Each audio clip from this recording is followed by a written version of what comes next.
শুভ বিকাল বন্ধুরা, কথা বলবো একটা গুরুত্বপূর্ণ স্ট্রোক। এটা হচ্ছে হিমোরেজিক স্ট্রোক, অর্থাৎ ব্রেনের ভিতরে রক্তক্ষরণ হয়। হিমোরেজিক স্ট্রোককে দুই ভাগে ভাগ করা হয়। একটা হচ্ছে ব্রেনের ভিতরে যদি রক্তক্ষরণ হয় সেটা হচ্ছে ইন্ট্রাসেরিব্রাল হিমোরেজ, আর একটা স্পেস সাবঅ্যারাকনয়েড স্পেস যদি হিমোরেজ হয় সেটা হচ্ছে সাবঅ্যারাকনয়েড হিমোরেজ।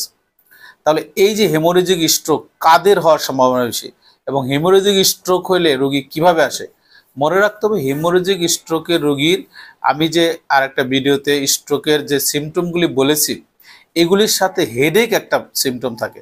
তার প্রচণ্ড মাথা ব্যথা থাকবে। 2 নম্বর হচ্ছে এই ধরনের পেশেন্টের খিঁচুনি বেশি থাকে।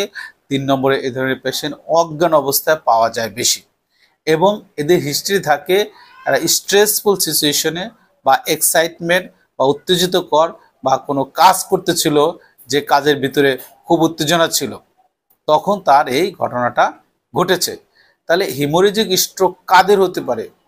কোন ধরনের রোগীর হিমোরেজিক স্ট্রোক হওয়ার সম্ভাবনা বেশি?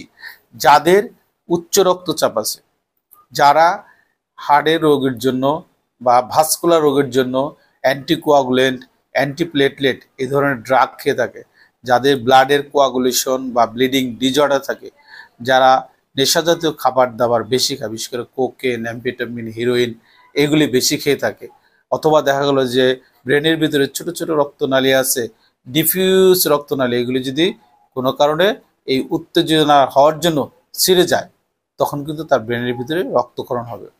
ক্লিনিক্যালি বোঝা যায় যে সিমটমগুলি বললাম, এগুলি এ ধরনের পেশেন্টরা সাধারণত আমাদের কাছে অনেক বেশি মাত্রায় বমি নিয়ে আসে, অনেক বেশি বমি থাকে এবং পেশেন্ট খুব অস্থির থাকে, রেস্টলেস থাকে।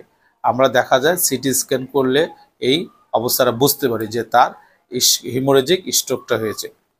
আরেকটা হচ্ছে সাবঅ্যারাকনয়েড হেমোরেজ, যেটা এটা বোঝার জন্য আমাদেরকে কয়েকটা প্যারামিটার, রোগী খুব অস্থির থাকে, এই সাবঅ্যারাকনয়েড হেমোরেজের পেশেন্টরা সাধারণত বলে যে হঠাৎ করে তার মাথার পিছনে ব্যথা হয়েছে, sudden severe thunder clap headache, সে খুব ইরিটেশন থাকে, ঘাড়টা নাড়াতে পারবে না এবং তার পাও নাড়াতে কষ্ট হবে। পরীক্ষা নিরীক্ষা করার পরে আমরা বুঝতে পারি যে তার সাবঅ্যারাকনয়েড হেমোরেজ হয়েছে। এইভাবে রোগ ধরে আমরা তাদেরকে চিকিৎসা দিতে পারি। সো বন্ধুরা, হেমোরেজিক স্ট্রোক হচ্ছে সবচেয়ে ডিভাস্টেটিং, এর কমপ্লিকেশনও বেশি। অতএব যাদের হেমোরেজিক স্ট্রোক হয় তাদের কিন্তু মৃত্যুর ঝুঁকিও বেশি থাকে। সেই জন্য যে রিস্ক বললাম, এগুলি কারো থাকলে অবশ্যই আপনারা এগুলি কন্ট্রোল করে চলার চেষ্টা করবেন, যাতে এই ধরনের জটিলতা আপনাদের কম হয়। ধন্যবাদ সবাইকে। ভিডিওটি বেশি বেশি দেখবেন, লাইক শেয়ার কমেন্ট করে পাশে থাকবেন।